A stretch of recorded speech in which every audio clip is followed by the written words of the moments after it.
सप्रसङ्ग व्याख्या भनेको दिएको गद्यांश वा पद्यांशको, गद्यमा लेखिएको पाठ हो भने गद्यांश, पद्यमा लेखिएको पाठ हो अथवा कविता हो भने पद्यांश को भावलाई प्रसङ्ग वा सन्दर्भ सहित विस्तार गर्ने कार्य चाहिँ के हो त भन्दाखेरि सप्रसङ्ग व्याख्या हो।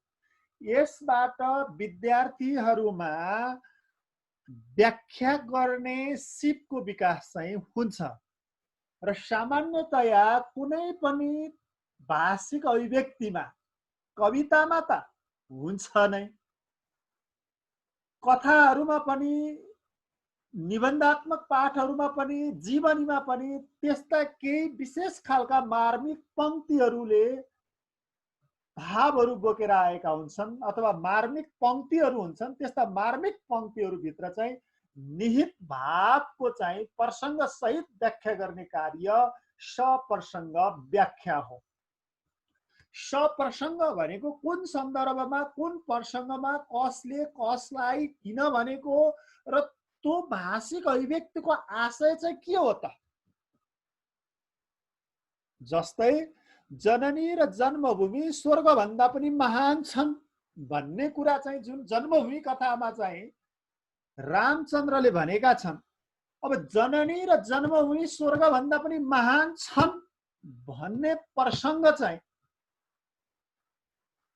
किन आयो, त्यो मार्मिक पंक्ति चाहिँ कसले भन्यो, कुन सन्दर्भमा भन्यो र त्यसभित्रको आशय चाहिँ के हो त, त्यसले अभिव्यक्त गर्न खोजेको विषय चाहिँ के हो त भन्ने कुरालाई समेटेर चाहिँ त्यसको पूर्व सन्दर्भ, कसले कसलाई भन्यो, किन भन्यो र भनाइको आशय के हो, यी सबै कुराहरूलाई चाहिँ समेटेर चाहिँ लेखिने व्याख्या नै वास्तवमा के हो भन्दाखेरि सप्रसङ्ग व्याख्या हो। अब सप्रसङ्ग व्याख्याको संरचना अथवा यसको ढाँचा अथवा यो कसरी लेख्ने त यो लेखाइमा भन्ने कुरा चाहिँ का बारेमा हामी यहाँ छलफल गरौँ। पहिला सिद्धान्ततः परीक्षामा हामीले उत्तर लेख्दा अथवा सप्रसङ्ग व्याख्या लेख्दाखेरि अभ्यास पुस्तिकामै किन नहोस्, सबैभन्दा पहिला हामीलाई दिएको प्रश्नको गद्यांश या पद्यांश सकिन्छ पुरै सार्ने समय छ भने, छैन भने सुरुका र अन्त्यका पदावलीहरू बीचमा थोप्लो चिन्ह दिएर सुरु गर्ने। जस्तै जननी र जन्मभूमि स्वर्गभन्दा पनि महान हुन्छन् भन्नेमा जननी महान हुन्छन्, अगाडिको जननी जन्मभूमि भन्ने शब्द लिने, बीचको चाहिँ छोडिदिने, फेरि अन्तिमको चाहिँ महान हुन्छन् भन्ने दुईटा पदावली यसरी लिएर बीचमा डड गरेर पनि सुरु गर्न सकिन्छ, जुन अहिले हामी पछाडि उदाहरणमा त्यहाँ प्रायोगिक अभ्यासमा पनि देख्छौँ। समय छ भने पुरै सार्न पनि सकिन्छ। पहिलो कुरा उत्तर लेखेपछि त्यो, किनभने हामीले भनेका हुन्छौँ नि सप्रसङ्ग प्रस्तुत, पद्यांश प्रस्तुत, गद्यांश प्रस्तुत भने के त, प्रस्तुत भने त्यहाँ माथि प्रश्नलाई हामीले कोड गरेर लेखिसकेका छौँ, त्यसलाई हामीले सारेका छौँ त्यो मार्मिक पंक्तिलाई, त्यहाँ हो त्यसलाई नै हामीले प्रस्तुत भनेको। पहिलो कुरा त्यो आउने। अब त्यस पछाडि दिएको गद्यांश वा पद्यांशको स्रोत उल्लेख गर्ने भनेको छ। त्यो स्रोत भनेको कहाँ छ, त्यो कुन पाठ्य पुस्तकमा छ, कति कक्षाकोमा छ, यो कुरा उल्लेख गर भनेको। त्यस पछाडि हामीले त्यो कुरा चाहिँ जस्तै जननी र जन्मभूमि स्वर्गभन्दा पनि महान हुन्छन् भन्ने किसिमको वाक्यांशलाई चाहिँ अथवा चाहिँ त्यो हरफलाई अथवा त्यो गद्यांशलाई सप्रसङ्ग व्याख्या गर्न दियो भनेदेखि प्रस्तुत गद्यांश कक्षा 10 को नेपाली पाठ्य पुस्तकको जन्मभूमि पाठबाट साभार गरिएको हो, यो हो स्रोत भनेको। यसरी जानु पर्यो जाँदाखेरि हैन। अनि दोस्रो कुरो, पहिलो अनुच्छेदमै दोस्रो कुरो हामीले के लेख्नु पर्यो भन्दाखेरि त्यसका लेखक को हुन्, रचनाकार को हुन्। अब पाठ्यपुस्तक सम्पादक, पाठ्यपुस्तक लेख्नेहरूले नै त्यो कथा अथवा कविता अथवा त्यो पाठ चाहिँ तयार पारेका हुन् या कसैले लेखेका हुन् या त्यो रचना कुनै कवि अथवा साहित्यकारले चाहिँ सृजना गरेको हो त, त्यो चाहिँ रचनाकार हुन् कि लेखक अथवा सम्पादकले लेखेका हुन्, त्यो कुराको चाहिँ उल्लेख गर्नु पर्यो। र दिएको गद्यांश अथवा पद्यांश कुन पात्रको भनाइ हो, अथवा आख्यानात्मक कृतिको भएदेखि कुन प्रसङ्ग कुन सन्दर्भमा चाहिँ तपाईँको त्यो कुन अंश हो त त्यसलाई उल्लेख गर्नु पर्यो त्यहाँनिर चाहिँ, र कसले कसलाई किन भनेको सोको सन्दर्भ दिन पर्यो। अब कथा हो भने कसले कसलाई किन भनेको हो हैन, जननी जन्मभूमि च स्वर्गादपि गरिएसी अथवा जननी र जन्मभूमि स्वर्गभन्दा पनि महान हुन्छन् भन्ने कुरा चाहिँ लक्ष्मणले रामचन्द्रलाई लङ्कामै चाहिँ राज्य गरेर बसौँ भन्ने चाहिँ सन्दर्भमा चाहिँ त्यसको प्रत्युत्तरमा चाहिँ रामचन्द्रले लक्ष्मणलाई भनेको वाक्य हो यो, र त्यो सन्दर्भमा चाहिँ आएको हो यो भनेर यसरी उल्लेख गर्नु पर्यो त्यहाँनिर चाहिँ। यो चाहिँ मुख्य गरी चाहिँ सन्दर्भ भनेपछि हामीले यहाँनिर बुझ्नुपर्ने कुरा के हो त भन्दाखेरि पहिलो कुरा चाहिँ प्रश्नलाई चाहिँ उत्तर भनेर चाहिँ फेरि प्रश्नको त्यो वाक्यांश पद्यांश गद्यांशलाई पुरै सार्न पनि सकिन्छ अथवा एउटा संरचनामा सार्न पनि सकिने भयो। दोस्रो कुरो त्यो कहाँबाट झिकिएको त्यसको स्रोत उल्लेख गर्नु पर्यो, त्यसको लेखकको नाम उल्लेख गर्नु पर्यो, लेखक छन् अथवा पाठ्यपुस्तक सम्पादक छन्। त्यस पछाडि तेस्रो कुरो त्यो कसले कसलाई भनेको हो, किन भनेको हो भन्ने कुरो चाहिँ कथामा बढी हुन्छ त्यो कुराहरू। अनि अब जीवनीहरू निबन्धहरू हुन् भनेदेखि चाहिँ कविताहरू हो भनेदेखि कुन सन्दर्भ अथवा कुन प्रसङ्गमा कुन आशय अभिव्यक्त गर्ने कुरामा चाहिँ यो आएको हो, के भन्ने सन्दर्भमा चाहिँ यो आएको हो भनेर हामीले त्यसरी हामीले पहिलो प्याराग्राफमा यी सूचनाहरूलाई राख्नुपर्छ। र पहिलो प्याराग्राफको अन्तिम वाक्य भनेको के हो त भन्दाखेरि हामीले त्यो दिएको पद्यांशको मूल आशय के हो त, त्यसले चाहिँ के भन्न खोजेको हो त भन्ने कुरालाई समेत हामीले चाहिँ उल्लेख गर्नुपर्छ। यसरी 5 वटा सूचना हामीले पहिलो प्याराग्राफमा हामीले यसलाई राख्नुपर्ने हुन्छ सप्रसङ्ग व्याख्या। अब दोस्रो अनुच्छेद 3टा अनुच्छेदमा लेखिन्छ सप्रसङ्ग व्याख्या, त्यो मध्ये पहिलो अनुच्छेदमा 5 वटा सूचनाहरू हुने भयो, जुन कुरा पछि प्रायोगिक अभ्यासमा पनि हामी हेरौँला।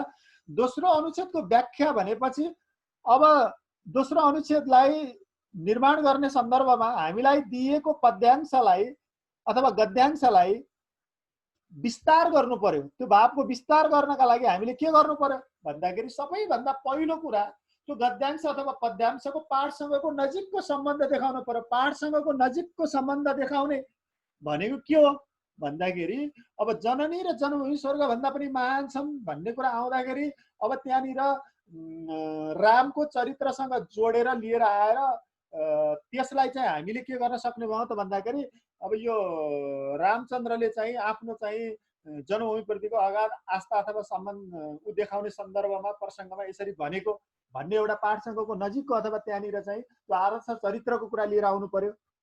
त्यस पछाडि अर्को चाहिँ मूल व्याख्या जुन छ, पंक्तिको भावको व्याख्या गर्ने कुरा जुन छ, त्यो पंक्तिको व्याख्या गर्ने भावको मुख्य 3टा तरिका भनेको के हुन्छ भन्दाखेरि यहाँनिर चाहिँ त्यहाँ दिएको कुरालाई तर्कद्वारा पनि भावको पुष्टि गर्न सकिन्छ, विभिन्न किसिमका चाहिँ तर्कहरू राखेर पनि। अर्को कुरो विश्लेषणात्मक व्याख्या भनेको पंक्तिभित्रका मुख्य मुख्य शब्दहरूको अर्थगत विश्लेषणद्वारा। अब जननी र जन्मभूमि स्वर्गभन्दा पनि महान हुन् भनेर भन्ने कुरामा जननी भनेको के हो, जन्मभूमि भनेको के हो, ती शब्दहरूको अर्थ के लाएर अनि त्यसलाई फेरि तर्क दिएर चाहिँ अब जननी भनेको माता हो, माता हुन्, आमा हुन्, आमा यसै कारणले गर्दाखेरि चाहिँ महान हुन्छन्। जन्मभूमि भनेको जन्मेको ठाउँ हो, यसै कारणले गर्दाखेरि चाहिँ जन्मभूमि चाहिँ तपाईँको स्वर्गभन्दा पनि महान हुन्छ भनेर हामीले भावको पुष्टि गर्न सक्ने भयो तर्क दिएर त्यो शब्दहरूमा समातेर चाहिँ।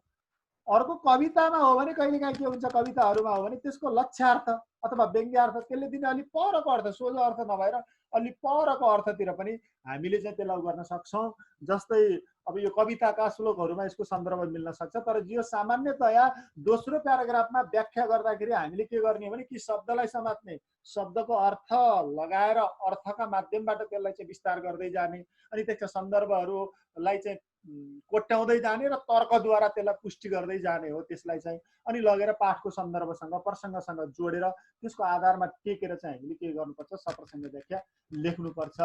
र यसरी सप्रसङ्ग व्याख्याको दोस्रो प्याराग्राफ तयार भइसकेपछि तेस्रो प्याराग्राफमा हामीले के गर्नुपर्छ त भन्दाखेरि माथि नै मूल व्याख्यामा भनिएका कुराहरूको चाहिँ हामीले निचोड दिनुपर्ने हुन्छ र अन्तिममा आफ्नो विचार दिनुपर्ने हुन्छ। जस्तै सप्रसङ्ग व्याख्या लेखनको एउटा प्रायोगिक अभ्यास हामी यहाँ हेर्न सक्छौँ। प्रश्न छ, मेरो विचारमा जननी र जन्मभूमि स्वर्गभन्दा पनि महान छन् भनेर यहाँ भनेको छ। अघि हामीले भनेको थियौँ सप्रसङ्ग व्याख्याको 3टा अनुच्छेद हुन्छ। अब 3टा अनुच्छेद मध्ये सबैभन्दा पहिलो अनुच्छेदमा हेर्नुहोस्, यहाँनिर चाहिँ हामीले उत्तर भनेर लेखेपछि मेरो विचारमा ड महान छन्, मेरो विचारमा जननी र जन्मभूमि स्वर्गभन्दा पनि महान छन् भन्ने जुन चाहिँ पदावली थियो, त्यो के अरे गद्यांश थियो, त्यो गद्यांशको हामीले सुरुका दुईटा पदावली अथवा शब्द ल्याउँ, पछिल्ला दुईटा शब्द ल्याउँ र बिचमा डट राख्यौँ, यो उत्तरको संरचनाभित्र पर्छ। अनि यो प्रस्तुत हरफ अथवा प्रस्तुत गद्यांश भनेपछि बल्ल यसलाई जनाउने हो कि हामीले यो बुझ्नु पर्यो। पहिलो अनुच्छेदमा हामीले दिनुपर्ने सूचनाहरू के हुन् त भन्दाखेरि हेर्न सक्नुहुन्छ, कक्षा हो, कति कक्षाको हो, पाठ कुन हो, कुन विधा हो, लेखक अथवा सम्पादक को हुन्, यी कुराहरू आउने भयो। अब हामीले त्यो प्रश्नको पहिलो प्याराग्राफ बनाउँदाखेरि के हुने भयो त भन्दाखेरि हामीले चाहिँ पहिलो प्याराग्राफ बनाउँदाखेरि प्रस्तुत हरफ अथवा प्रस्तुत गद्यांश कक्षा 10 को नेपाली पाठ्य पुस्तकमा रहेको जन्मभूमि कथाबाट साभार गरिएको हो। लेखक सम्पादकहरूबाट रामायणको आदर्शमा आधारित रहेर तयार पारिएको यस पाठमा लङ्का विजय गरेपछि आफ्ना भाइ लक्ष्मणले रामलाई लङ्कामा नै बसेर राज गरौँ भन्दा रामले जवाफ दिने प्रसङ्गमा यो हरफ आएको हो। कुन प्रसङ्ग, कुन सन्दर्भमा आएको हो भन्ने कुरा। प्रस्तुत गद्यांश कक्षा 10 को नेपाली पाठ्य पुस्तकको जन्मभूमि कथाबाट साभार गरिएको हो। यसका लेखक पाठ्य पुस्तक सम्पादक हुन् र पाठमा लङ्का विजय गरेपछि आफ्ना भाइ लक्ष्मणले लङ्कामा नै बसेर राज गरौँ भन्दा रामले लक्ष्मणलाई जवाफ दिने प्रसङ्गमा माथिको गद्यांश आएको हो र जननी र जन्मभूमि स्वर्गभन्दा पनि महान हुन्छन् भन्ने आशय यसमा अभिव्यक्त भएको छ। यसरी हामीले अन्तिम पहिलो प्याराग्राफको अथवा पहिलो अनुच्छेदको अन्तिम वाक्य के हुनुपर्छ त भन्दाखेरि जे व्याख्या गर्न दिएको गद्यांश वा पद्यांश हो त्यसैलाई उल्लेख गरेर यसमा यस्तो भाव व्यक्त गर्न खोजिएको छ भनेर हामीले भन्नुपर्ने हुन्छ र पहिलो प्याराग्राफ हामीले यसरी बनाउनु पर्ने हुन्छ। यो एउटा चाहिँ प्राविधिक पाटो, यसलाई मिलाउनु पर्ने हुन्छ। अब दोस्रो प्याराग्राफ अब हामीले कसरी बनाउने त भनेर भन्दाखेरि अब दोस्रो प्याराग्राफ चाहिँ दोस्रो अनुच्छेदलाई बनाउने कुरामा चाहिँ अब जननी र जन्मभूमि स्वर्गभन्दा पनि महान छन् भनेको छ।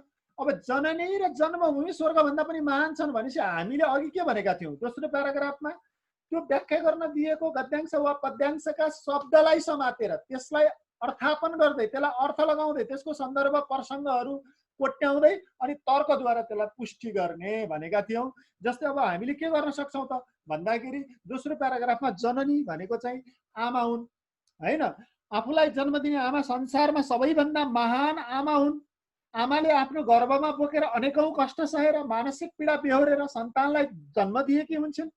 यस संसारमा पहिलो पटक आँखा खोलेर पाइला टेकेको भूमि पनि त्यत्तिकै महान हुन्छ, त्यही भूमि सबैभन्दा प्यारो हुन्छ भनेर यसरी हामीले पहिला आमाको चाहिँ महत्त्व र महिमाको कुरा गर्ने, त्यस पछाडि जन्मभूमिको महत्त्व र महिमाको कुरा गर्नु पर्यो।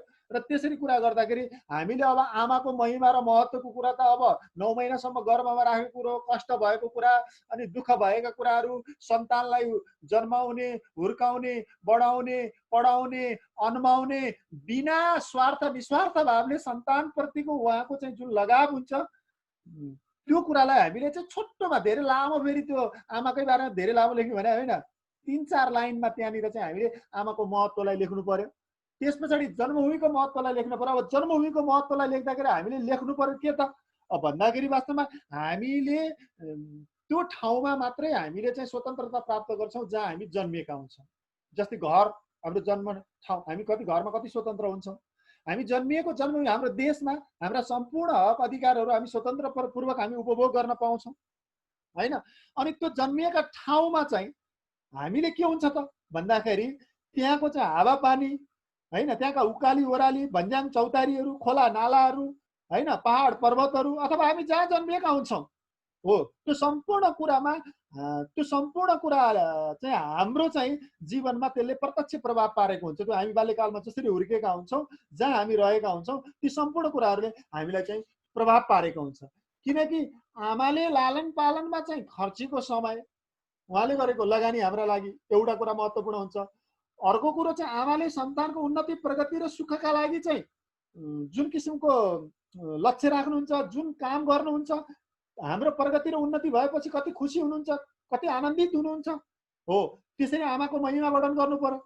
त्यसकारणले आमाको ममतामयी चाहिँ जुन मातृवात्सल्य प्रेम हुन्छ त्यो संसारमै सबैभन्दा अतुलनीय हुन्छ, त्यसकारण आमा चाहिँ महान हुन्छन् भनेर भन्नु पर्यो।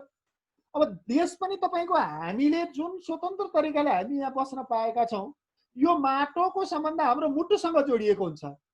यहाँको हावा मात्रै होइन, हाम्रो श्वास हो। अनि यो देशमा हामी बसिसकेपछि हाम्रो तन मन सबै कुरा यही स्वदेशमै हुन्छ भन्ने कुरा ल्याउनु पर्यो। र यसरी हामीले सबैभन्दा पहिला आमाको अनि जन्मभूमिको, आमाको कुरा गर्दाखेरि उहाँले बिना स्वार्थ सन्तानलाई गरेको चाहिँ त्याग, जन्माउने, हुर्काउने, बढाउने, पढाउने, सन्तानको सुख सुविधामा चाहिँ उहाँको आनन्दको कुरा, उहाँ खुसी हुने कुरालाई लिएर चाहिँ आमाको निस्वार्थ प्रेमको कुरा गर्नु पर्यो। अनि जन्मभूमिको कुरा गर्दाखेरि स्वतन्त्रता प्राप्त गर्ने चाहिँ ठाउँ अथवा आफ्नो घर सबभन्दा प्यारो चिज स्वतन्त्रता हो, जुन कुरा हामी हाम्रो ठाउँमा पाउन सक्छौँ। हाम्रा बाँच्ने अधिकार होइन, हाम्रा चाहिँ पढ्ने अधिकार अथवा चाहिँ डुल्ने अधिकार, खाने अधिकार, सम्पूर्ण कुराहरूको सुरक्षित हामीलाई नागरिक भएर बाँच्ने अधिकार अथवा त्यो पहिचान हामीलाई चाहिँ देशले दिन्छ भन्ने कुरासँग चाहिँ जोडेर ल्याउनु पर्यो। र त्यस पछाडि चाहिँ जहाँ हामी जन्मिएका हुन्छौँ त्यो जन्मिएको ठाउँको चाहिँ माटोसँग, हावासँग, पानीसँग हाम्रो चाहिँ सम्बन्ध हुन्छ, भावनात्मक सम्बन्ध हुन्छ, रगतको सम्बन्ध हुन्छ, श्वासको सम्बन्ध हुन्छ भनेर त्यो कुरालाई चाहिँ व्याख्या गर्नु पर्यो। र त्यस पछाडि गएर हामीले मातृभूमिलाई लात हान्नु हुँदैन भन्ने प्रसङ्ग ल्याएर अनि हामीले त्यही सेकेन्ड प्याराग्राफमा के गर्नु पर्यो त भन्दाखेरि अब रामचन्द्रले पनि युद्धमा चाहिँ विजय प्राप्त गरिसकेपछि उनले सुनले बनेको त्यस्तो लङ्का जस्तो चाहिँ तपाईँको राज्यमा पनि त्यहाँको सौन्दर्यले भन्दा पनि उनलाई चाहिँ अयोध्याको चाहिँ जन्मभूमिको सुगन्धले उनलाई तानेको चाहिँ कुरा चाहिँ के छ त भन्दाखेरि कथामा चाहिँ स्पष्ट छ। त्यस कारणले गर्दाखेरि श्रीरामको जुन एउटा आदर्श चरित्र हो, जुन आदर्श सोच हो, जुन चिन्तन हो, त्यसबाट के छ त भन्दाखेरि जन्मभूमिप्रतिको चाहिँ अगाध आस्था चाहिँ अभिव्यक्त भएको छ भनेर सेकेन्ड प्याराग्राफमै त्यसलाई चाहिँ भन्नु पर्यो। र यसरी चाहिँ श्रीराम चाहिँ जननी र जन्मभूमि स्वर्गभन्दा पनि महान हुन्छन् भनेर चाहिँ उनी के गरे त भन्दाखेरि लङ्कामा विजय प्राप्त गर्दा गर्दै पनि उनी आफ्नै अयोध्या भूमिमा चाहिँ उनी फर्किए भन्ने ल्याएर सेकेन्ड प्याराग्राफको इन्डिङ गर्नु पर्यो यसरी चाहिँ। र अब तेस्रो प्याराग्राफमा जाँदाखेरि निष्कर्षमा के भन्नु पर्यो त भन्दाखेरि जननी र जन्मभूमि चाहिँ स्वर्गभन्दा पनि महान हुने आदर्श विचारलाई चाहिँ जन्मभूमि कथामा सरल सरस सुललित रूपमा चाहिँ के गरिएको छ त भन्दाखेरि प्रस्तुत गरिएको छ भनेर हामीले यसरी भन्न सक्छौँ। र अब सप्रसङ्ग व्याख्यालाई चाहिँ सामान्यतया चाहिँ यसलाई भन्दाखेरि तीनटा अनुच्छेदमा हामीले यसलाई लेख्नुपर्ने हुन्छ। र तीनटा अनुच्छेदमा हामीले लेख्दाखेरि हामीले के बुझ्नुपर्छ त भन्दाखेरि पहिलो प्याराग्राफमा त्यसको सन्दर्भ, प्रसङ्ग, कसले कसलाई किन भनेको र त्यो दिएको व्याख्या गर्न दिएको पङ्क्तिको आशय के हो त, यति कुरा चाहिँ पहिलो प्याराग्राफमा हुनुपर्छ, छुट्नु हुँदैन। दोस्रो प्याराग्राफमा सम्बन्धित गद्यांश अथवा पद्यांशलाई विस्तार गर्ने सन्दर्भमा त्यसका शब्दहरूको अर्थ लगाएर हुन्छ कि त्यहाँ दिएको कुरालाई चाहिँ तर्कद्वारा पुष्टि गरेर हुन्छ कि त्यो तरिकाले त्यसलाई चाहिँ हामीले व्याख्या गर्नुपर्ने हुन्छ। र व्याख्या गर्दै जाँदाखेरि पहिला स्वतन्त्र तरिकाले शब्दहरूको अर्थ लगाउँदै गए पनि फेरि त्यहाँनिर हामीले पाठसँग ल्याएर सन्दर्भ चाहिँ जोड्न बिर्सनु हुँदैन। र यसरी हामीले दोस्रो प्याराग्राफलाई चाहिँ विस्तार गर्छौँ र तेस्रो प्याराग्राफमा दोस्रो प्याराग्राफमै भनिएका कुराहरू र त्यसको आशयलाई सठिक रूपमा हामीले त्यसलाई के गर्छौँ त भन्दाखेरि चाहिँ टुङ्ग्याउँछौँ र यसरी सप्रसङ्ग व्याख्याको एउटा ढाँचा तयार हुन्छ।